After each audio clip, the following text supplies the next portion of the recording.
My colleagues and I have been speaking often lately about the emptiness of our buildings.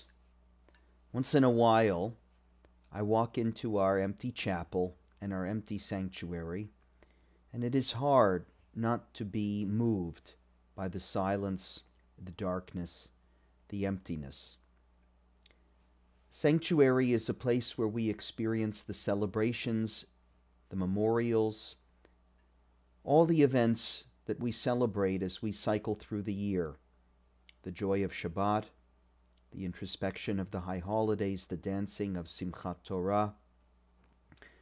These are the seats that have been filled with the regulars, but also the mourners, the learners, the fidgeting kids, the tired parents, and the spiritual visitors who simply enter the space to experience the support and the caring which is supposed to fill the room. As I look around standing in the sanctuary, I can't help but bring to mind the holy moments in the life of this community. Yet, while the silence and the emptiness is often a surprise, I also always notice how it is never fully dark in the space. Even in an empty sanctuary, there is always the Ner Tamid, that eternal light glowing dimly above the ark.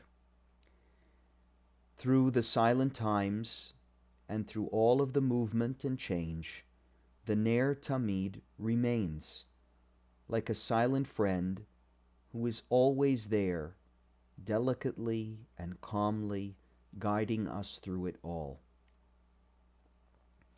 As a kid, I remember being mystified by the concept of this Ner Tamid.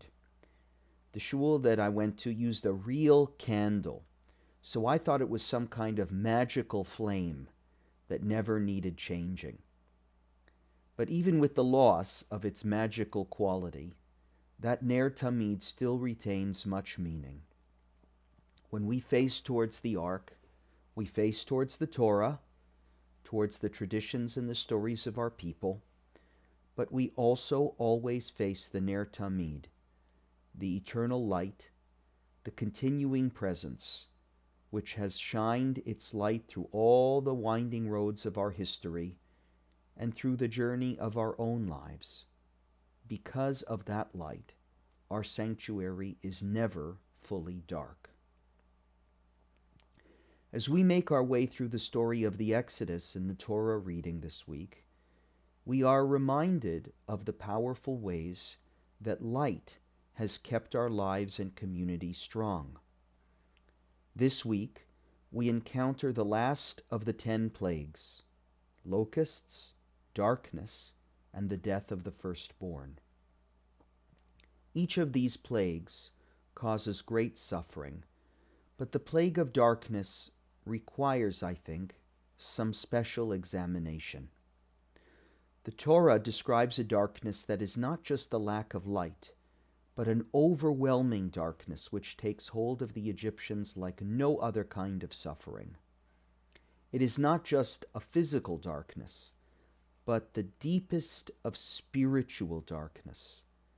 It is the darkness of depression, the darkness of being separated from other people, the darkness of communal pain. Some have said, in these short 3 days of darkness, the Egyptians realized the true horror of what they had been going through with the plagues, or even that they had begun to recognize the ways that their lives depended on the enslavement of others. Rashi, the great Torah commentator, has lots of questions about the 10 plagues, but only regarding darkness does he ask, why did God bring darkness upon them? For Rashi, the darkness made teshuvah, repentance, impossible.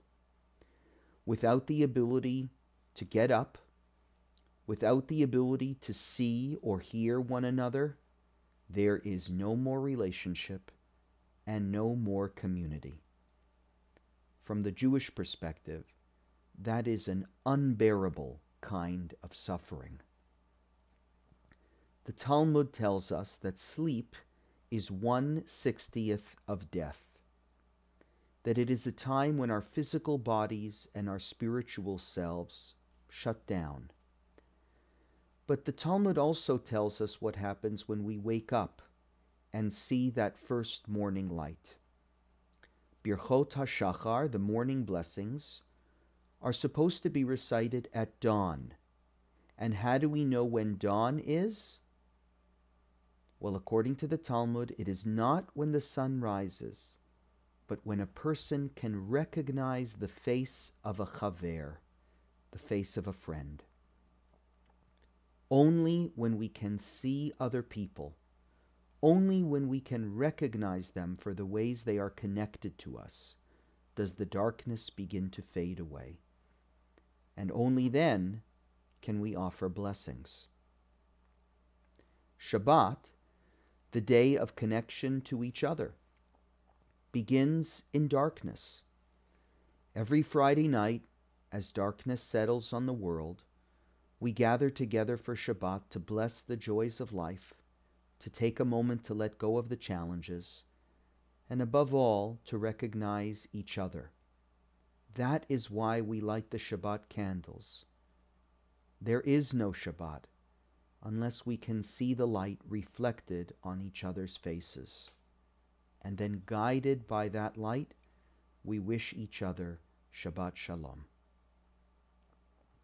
The Torah says, the Israelites enjoyed light in their dwellings as the darkness descended on Egypt.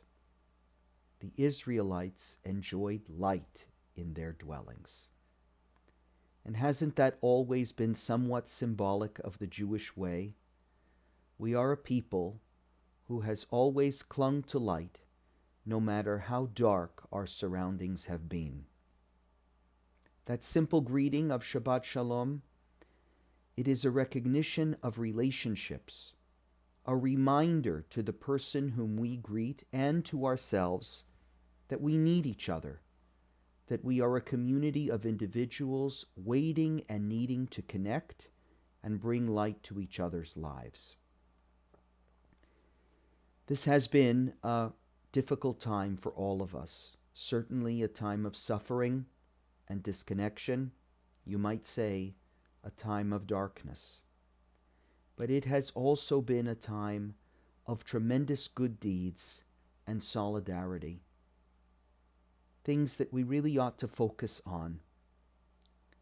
Through donations made to our synagogue, maybe some of you don't know, but we've been able to help many people who are struggling to meet their basic needs. We've brought light into their lives. It's in the darkness that our light shines brightest.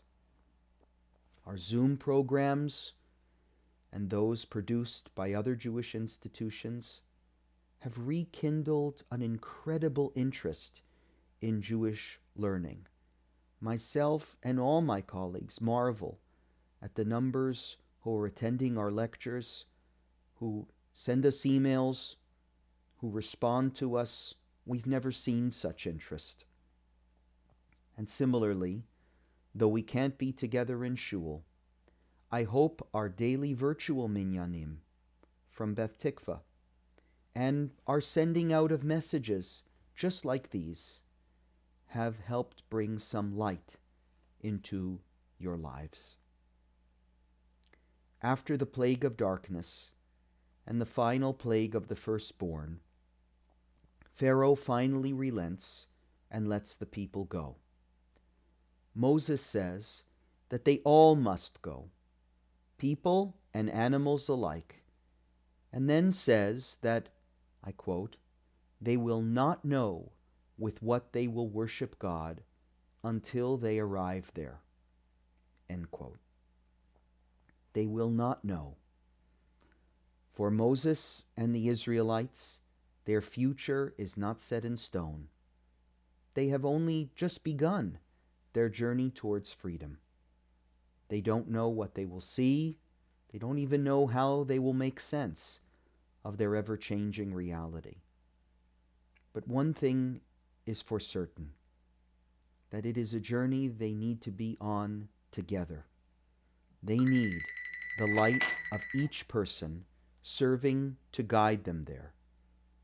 In our community, we need each other too as we wander through the wilderness. And I think as long as we take the time to gather the light, we too may bring closer the redemption. I wish you all a Shabbat of light. Shabbat Shalom.